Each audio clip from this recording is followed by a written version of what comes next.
I realized that for years I was trying to fill my life up like I was pouring water into a sieve. I thought if I just poured in more success or more of my substance of choice, eventually it would stay full.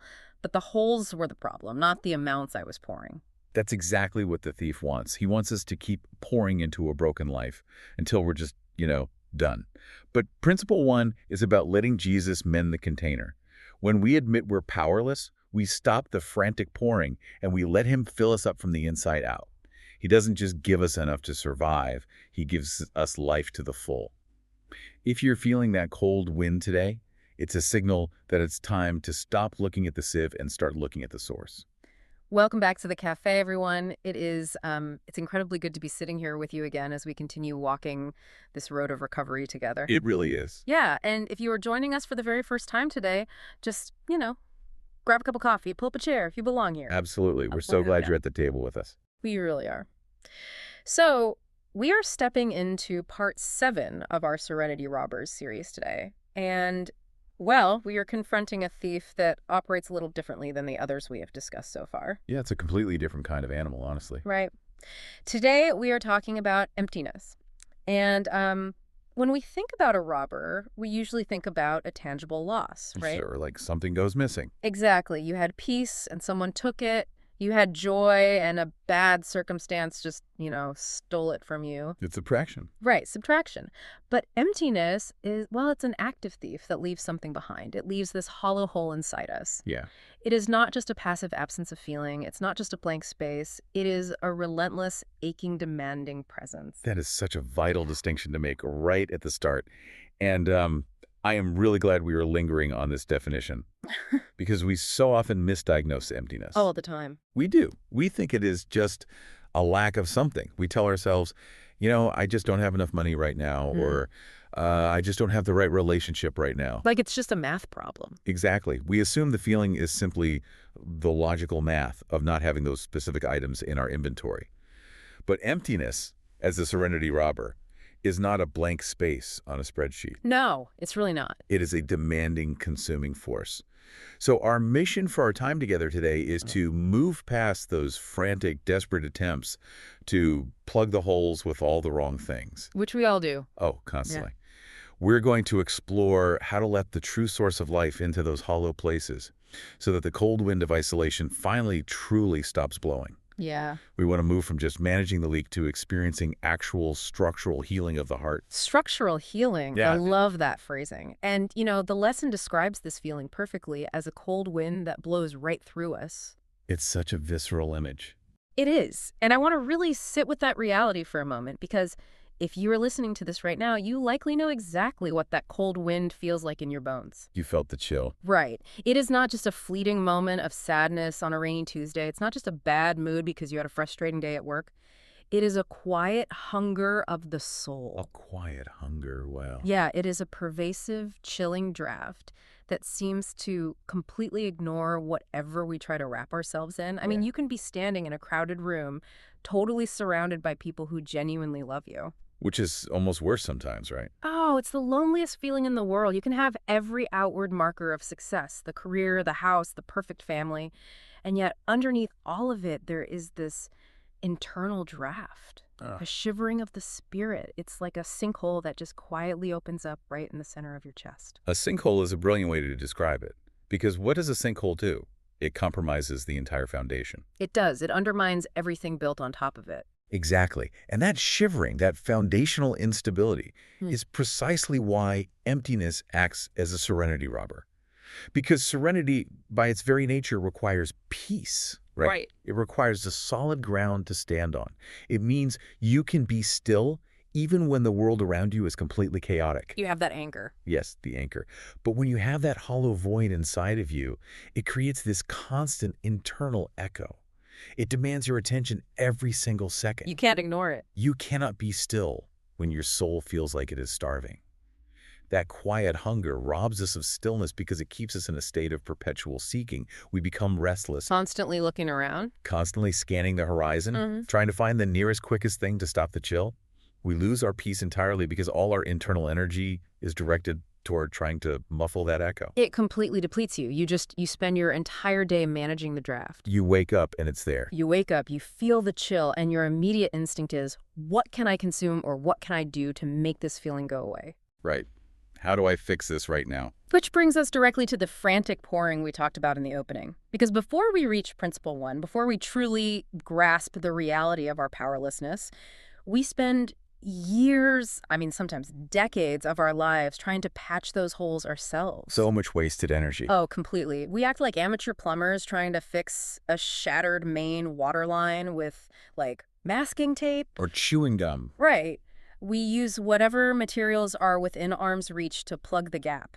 And historically, for so many of us on this road of recovery, the most obvious and immediate patch has been substances. Yes, the substance is usually the first responder to the cold winged, and I think we have to be deeply, brutally honest about why that is. We do. We have to look at it. Because we do not turn to substances because we are stupid or because we just lack willpower. No, not at all. We turn to them because, in the short term, they actually do exactly what we want them to do. They do.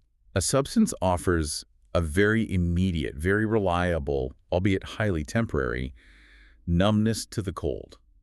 Yeah. You drink the drink, you take the pill, and for a few hours, the wind actually seems to stop. The echo goes quiet. The internal echo goes quiet. The sinkhole feels like it has been paved over. That localized anesthetic is incredibly seductive when you are in that much pain. Right. I think we sometimes do a real disservice in recovery when we pretend that our old habits didn't work. Yeah, we try to sanitize it. We do. We act like it was always awful from day one. But they did work. If they didn't work to numb the pain, we wouldn't have kept doing them. We wouldn't have built our lives around them. Of course not. The relief was real. But the problem is the aftermath. The problem is that the numbness has an expiration date. And when the clock runs out, the chill always comes back. It always returns. And usually, it comes back sharper. It is like the wind is actually angry that you locked it out for a few hours. That is the cruel mechanics of the false fix. It is a complete illusion of repair. And beyond substances, there are other false fixes that are sometimes much, much harder to identify. Oh, yeah. The sneaky one. Specifically because they look acceptable. Sometimes they even look positive from the outside. People-pleasing is a massive one. Oh, man. Let's kind of camp out here for a minute. Yeah. Because people-pleasing is the socially acceptable addiction. It really is. Nobody pulls you aside to stage an intervention because you're just, too nice and too helpful all the time. Right. We really need to talk about how dependable you are. That never happens. Never. But the internal devastation is exactly the same, isn't it? It absolutely is. Let's look closely at the behavior behind it.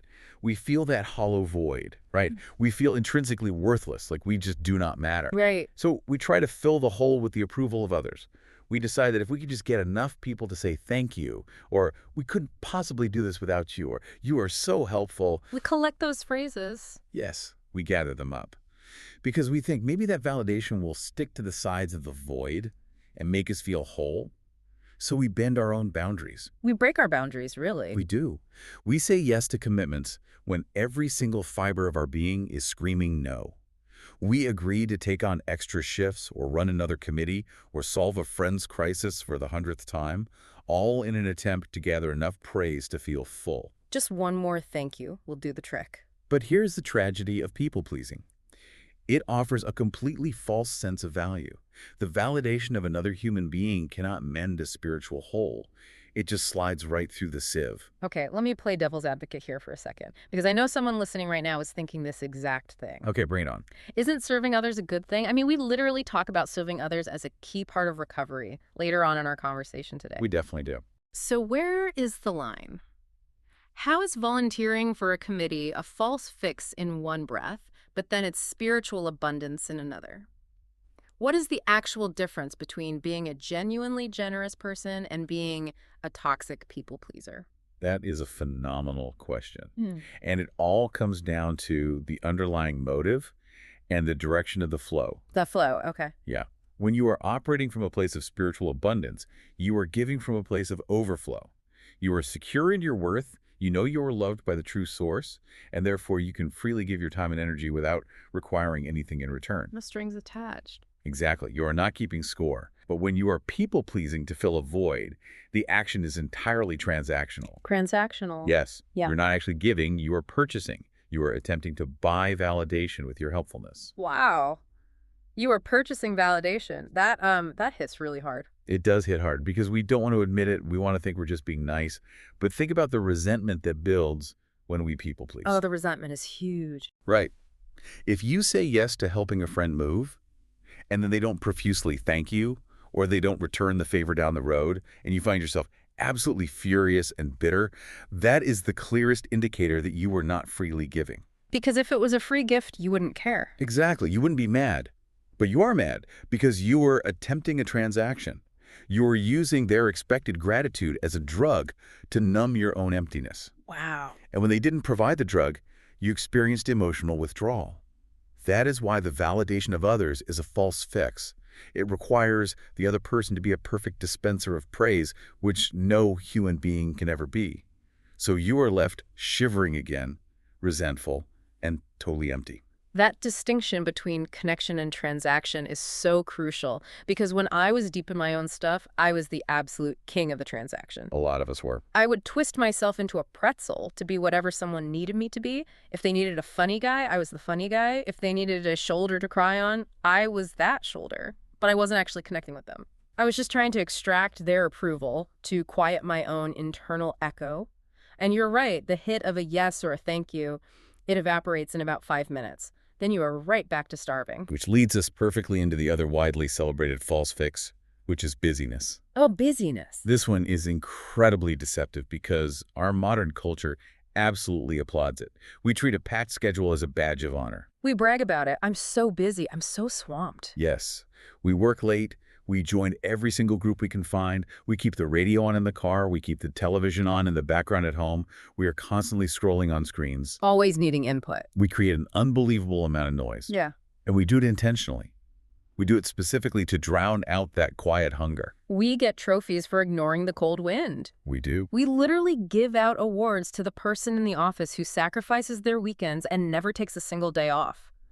It is so strange how busyness and people-pleasing are praised by the world, yet they leave the biggest, most gaping holes in our spirits. It's totally backwards. It is. I mean, my entire 20s and early 30s was basically me running on a diet of black coffee and external validation, just volunteering for things I actively hated just so people would tell me I was indispensable. The need to be needed. Yes. I was praised for how well I could distract myself from my own brokenness. It is the noise machine. Emptiness creates a silent ache. It is a quiet hunger, and human beings are terrified of that silence. Because of what we might hear. Because in the silence, you have to face the reality of the void. So we create cacophony. If you are constantly moving, constantly checking emails, constantly rushing from one appointment to the next, you never have to sit still. You never have to feel the draft. You won't run it. You try to. You can convince yourself that you were not empty. You were just in demand. But this is the tragic irony of all these false fixes, whether we were talking about a bottle, a toxic relationship, or a 70-hour work week. Not only do they fail to keep the cold wind out, they actually make the hole bigger. Wait, I want to make sure I understand this. Break down the mechanics of that for me. How does trying to fix the hole make the hole bigger? If I put tape over a leak, even if the tape fails, the leak is still the same size, isn't it? In plumbing, maybe. Right. But in the architecture of the human heart, it operates differently. Think about the mechanics of tolerance. Okay. Tolerance. Every time we rely on a false fix, the sides of the void stretch to accommodate it. The capacity of that emptiness actually grows. Let's use the busyness example. Okay, let's look at that. The first time you work a 60-hour week to numb the pain, it works. You are so drained you don't have the energy to feel the quiet hunger. But a month later, 60 hours becomes your new baseline. You get used to the pace. The quiet hunger adapts to the noise. So now you need 70 hours to get the same level of distraction. You need a promotion, plus a side hustle, plus a board seat. You are building a tolerance to the distraction. The void stretches. And the same is true for substances, and the same is exactly true for people-pleasing. You require more of the substance, more frantic activity, more praise from others, just to achieve the exact same brief numbness you used to get from a much smaller dose. You are actively widening the gap while desperately trying to close it. That is terrifying. We are literally digging our own sinkhole wider, thinking we are filling it in. It's a vicious cycle. And if our own frantic efforts only stretch the void and make the cold wind blow harder, we have to stop and ask a fundamental question. We have to look at why our serenity is being stolen in the first place. We have to find the root. Right. We have to look at the root of the theft. If I can't fix the void with my own tools, what was the void actually designed to hold? And who is responsible for hollowing me out in the first place? Those are the right questions. And that brings us directly to the Word of God, which gives us the absolute clearest, most profound picture of what is actually happening in those hollow places. Exactly. We need a framework to understand this, and the anchor for today's truth is found in John chapter 10, verse 10. It lays out the contrast perfectly. What does it say? It says, "The thief comes only to steal and kill and destroy. I have come that they may have life and have it to the full." In a single sentence, we see the entire agenda of the emptiness we feel and the entire promise of the recovery we are seeking. Let's break down the progression of that thief, because I think we often misread this verse. We assume the thief just, drops a bomb on our lives and destroys everything instantly. Look for the big explosion. Right. Yeah. But that rarely happens all at once. The Word of God says, steal, kill, and destroy. It is a sequence. Yeah. Emptiness doesn't usually start with total, undeniable destruction. It starts with stealing. Yes, stealing. It sneaks in and takes away small things, little moments of joy, a tiny bit of contentment, a sliver of hope. It replaces those small things with that quiet hunger. That stealing phase is so insidious because it is so subtle you might not even realize it is happening for months. Yes, it's not a dramatic cinematic explosion. It's sitting in your driveway in your car for 20 minutes after work because you just cannot muster the energy to go inside and face your family. It's a slow fade. It's waking up one day and realizing that the hobbies you used to love just feel like chores. It's looking at a beautiful sunset and feeling absolutely nothing. The color is just slowly drained from your life. That is the stealing phase. It's a low-grade theft of your vitality. And if that stealing goes unchecked, if we just accept that the color is gone and try to numb the grayness with our false fixes, it moves to the killing phase. The next step. And we have to ask, what does the thief kill first? The answer is almost always our connections. Isolate. The hollow void demands isolation. It whispers to us that no one understands the cold wind that we are feeling. He convinces us that we are a uniquely broken anomaly, and that if people saw the real size of the hole inside us, they would be utterly disgusted. So we pull away. We do. We decline the invitations. We hide from our spouses. We put walls up with our kids. We stop returning phone calls. We kill our relationships. We engage in preemptive strikes, pushing people away before they can see how empty we really are. Precisely. The thief knows that as long as you're connected to a community, there is a chance the true source can reach you through them. So the connections have to be severed. They have to cut off. And once we are isolated, once we are totally alone with the echo and the false fixes stop working entirely, the thief moves to the final stage. Destruction. Yes. Destroying our spirit completely, leaving nothing but that vast, echoing hollow void and a total sense of despair. The destruction is the end game. The thief wants you convinced that you are beyond repair, that the sieve is completely useless and should just be thrown away. I used to think the word destroy was a little dramatic when I was reading that verse. Like, oh, that's just poetic language. Right, it sounds intense. Eric, but when you look at the actual trajectory of unchecked addiction or unchecked codependency or any behavior we use to numb out destroy is the only accurate word. It literally destroys families. It destroys bank accounts, careers, and the physical body. It is a literal dismantling of a human life. It is the grim reality of the progression. But the verse doesn't end there. And neither does our story on this road of recovery. Thank goodness. The thief's progression of steal, kill, and destroy is met head-on and completely overwhelmed by the promise of the life-giver. Jesus contrasts the thief's destructive mission with his own purpose, giving life to the full. Life to the full. That concept, life to the full, or spiritual abundance, is the exact literal opposite of the cold wind. It means the container isn't just patched up with some spiritual duct tape and good intentions. It's not just a quick fix. No, it is overflowing. The sieve is fundamentally transformed. It is a complete structural change to the heart itself. Okay, I need pushback here for a minute. Go for it. Because life to the full, or an overflowing container, that sounds amazing on a bumper sticker. Or a coffee mug. But let's be incredibly real for a second. Let's do it. If someone is listening to us right now and they are in the thick of it, their spouse just served them papers, or they just lost their job, or they are battling an intense craving and their hands are literally shaking. Real pain. Telling them that Jesus is going to give them an overflowing container might sound frustrating. It might even sound insulting.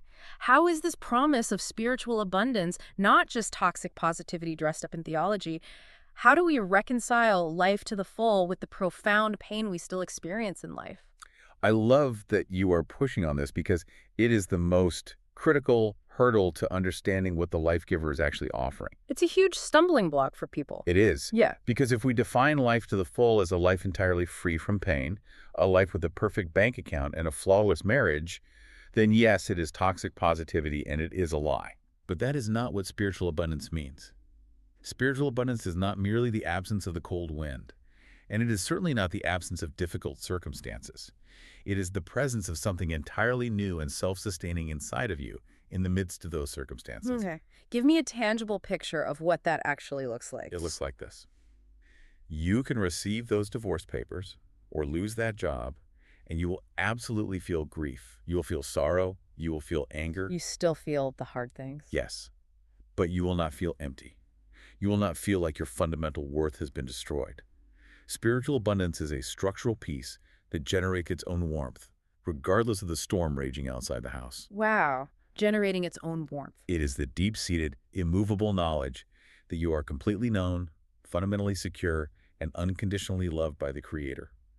And when that knowledge takes root, it completely silences the demand of the hollow void. The sinkhole is filled with bedrock. The solid foundation. Exactly. So when the storm hits, the house might get battered, but the foundation doesn't swallow you whole. That makes so much sense. It's the difference between a circumstantial happiness and a structural integrity. Exactly. Happiness relies on everything going right. Spiritual abundance means you can withstand things going wrong without reaching for the bottle or the toxic relationship just to survive it. You have a different source of strength. But I think a lot of times in recovery, we don't even aim for that structural integrity. We settle for just wanting the bleeding to stop. That's so true. We get so worn down by the chill, so beaten up by the consequences of our false fixes, that our only prayer is, just let me survive today without the ache. We ask for mere relief. Do you think we are aiming too low? When we just ask for the bleeding to stop, are we missing out on the promise of actual healing and abundance? I believe we frequently do aim too low. And it makes total sense why we do. When you are freezing to death, your only thought is getting out of the wind. Right, you're not planning a vacation. Exactly. You aren't dreaming about a beach vacation. You just want a warm room. So we enter recovery with this survival mindset. We just want to string together 30 days of sobriety, or 30 days without a panic attack, or 30 days without calling that toxic ex. Just making it through. But aiming for mere survival keeps our focus entirely on the sieve. It keeps us focused on the damage. We spend all our energy managing the leak, meticulously holding our hands over the holes, trying so hard to be good. Yes, it's the white-knuckle approach. You aren't actually healed. You are just concentrating incredibly hard on not being broken. Exactly. And that just wears you down. Aiming for life to the full forces us to shift our gaze entirely. It keeps us focused on the source rather than the sieve. The source. It requires us to expect more than just a lack of pain. It requires us to dare to expect joy. It requires us to expect purpose and deep serenity. We have to believe that the life giver didn't come just to make us functional. He came to make us whole. So how do we make that shift? How do we move from the thief's destruction past mere survival and into the life giver's abundance? It's a big step. It requires a specific, entirely counterintuitive action on our part.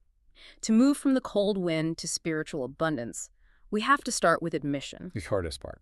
We have to engage with principle one. We admit we are powerless. And it is in that precise moment of surrender that the cold wind actually begins to fade. This is where we encounter a truly profound, almost paradoxical reality about recovery. Think about all those years we spent frantically pouring things into the void. All the pouring. When that space inside us is hollow and freezing, false fixes just slide right through. They have absolutely nothing to grab onto. But honesty, pure, unvarnished, brutal honesty, is the first thing that actually sticks to the sides of that void. Honesty sticks. It does. Admitting I am powerless and I'm fundamentally empty provides traction. It is the friction that stops the frantic pouring. Honesty sticks. I want everyone listening to just let that phrase settle in. Honesty sticks. Because the lying, the pretending we have it all together, the slick, fake smiles we wear into the office or into church that makes the sides of the void slick. Slippery. Nothing holds. Nothing can heal there because nothing is real there. If you are projecting a fake version of yourself to the world and people offer love to that fake version, the love just slides right off. It never reaches the real empty you. It never touches the wound. But the sheer physical and spiritual relief of saying, I can't fill this on my own, I am empty, my best efforts have completely failed, it is the ultimate act of dropping our defenses. Dropping the facade is the turning point. Think about the mechanics of denial. Denial requires an immense amount of cognitive energy. It takes so much work. You are constantly managing two realities: the lie you are telling the world and the freezing cold you feel inside. You are acting as a full-time public relations manager for your own dysfunction. Oh man, that is so true. The PR manager of dysfunction. That is exactly what we are doing. We are spinning the narrative. I'm not struggling. I'm just tired. I don't have a problem. I just like to unwind. The energy required to maintain that spin is staggering. It wears you out. Admitting powerlessness isn't just a spiritual step. It's a massive release valve. You stop burning energy on the lie, and the void stops expanding because the tension is broken. The denial is broken. You finally exhale. You are finally telling the truth about your condition. Once we stop trying to fill the hole with our own fixes, drop our hands, and admit our powerlessness, the space is finally prepared. It is cleared out. The debris of our false efforts is swept away, and the container is ready for the right kind of filling. And the right kind of filling requires a total shift in our approach. We have to stop looking for mechanical fixes and start looking for a relationship. Yes, a relationship. Emptiness isn't a math problem to be solved with the right combination of self-help strategies. Emptiness is a space prepared for Jesus. The void was never meant to be filled by things or achievements or bank balances or even other people. It was specifically designed for the Creator. It is a massive shift in perspective to look at your emptiness, the very thing you have hated and run from your entire life, and realize it is actually a prepared space. It changes everything. The practical step here, as the lesson guides us, is beautifully simple, but deeply challenging for those of us used to being in control. What's the step? The step is this. Tell Jesus exactly how empty you feel. Be highly specific about the cold wind. Describe the ache. Name the quiet hunger. Tell him about the areas where you have tried and failed to find warmth. Don't hold back. Exactly. The lesson promises, and the Word of God confirms, that He is faithful to His promise. He will meet you in that honesty. He will not be intimidated by the size of the hole. Let's talk about how that spiritual abundance practically manifests in our daily lives as we walk the road of recovery. Because it isn't just a mystical feeling that floats down from the clouds and magically fixes everything while we sleep. I wish it was. Right, but it involves highly practical rhythms that we engage in. It requires our participation. And the first practical rhythm is prayer. Prayer becomes the continuous conversation that replaces the internal echo of isolation. Replaces the echo. When you have a hollow void and you are isolated, it just echoes your own fears back to you. You're a failure. You'll never get better. Nobody cares. That is the acoustic of the void. It's a terrifying sound. It is. But prayer fundamentally changes the acoustics of your soul. You are speaking your fears into the space, but instead of an echo, you are receiving grace back. You are engaging in a dialogue rather than just hearing your own anxieties bounce off the walls. Changing the acoustics of the soul. There's a brilliant way to frame it. You go from a solitary confinement cell to a living room with a trusted friend. Exactly. And that rhythm of prayer is closely followed by and deeply connected to the practical rhythm of community. Being around others who understand the cold wind is absolutely essential. We cannot do this in a vacuum. Why is that, though? Why can't I just have my private prayer life and fix my sieve on my own? Why do I have to drag myself to a meeting on a Friday night? Because of how the thief operates. Remember, the thief wants to kill our connections and isolate us. He uses shame to keep us in the dark. Shame loves the dark. The thief tells you, if you go to that meeting and tell them how empty you feel, they will judge you. But when you defy that lie, when you walk into a room with others on this road and you sit in a circle and hear someone else describe the exact same quiet hunger, you have felt the chill of isolation instantly warms. The shame evaporates. It evaporates in the light of shared experience. You realize you are not a uniquely broken anomaly. You are wonderfully human, and you are among friends who are also letting the true source mend their sieves. Community is the physical manifestation of God's grace in the room.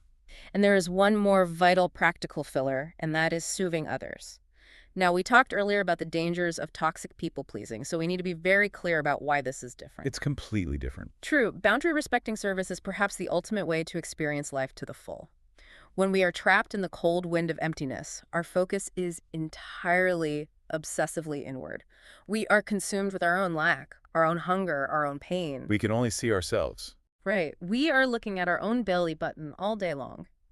But when you step out of that self-obsession and begin serving others, when you pour out love, time, or encouragement into someone else's life without expecting a transaction in return, you realize something miraculous. What happens when you do that? The true source is constantly refilling you as you pour out.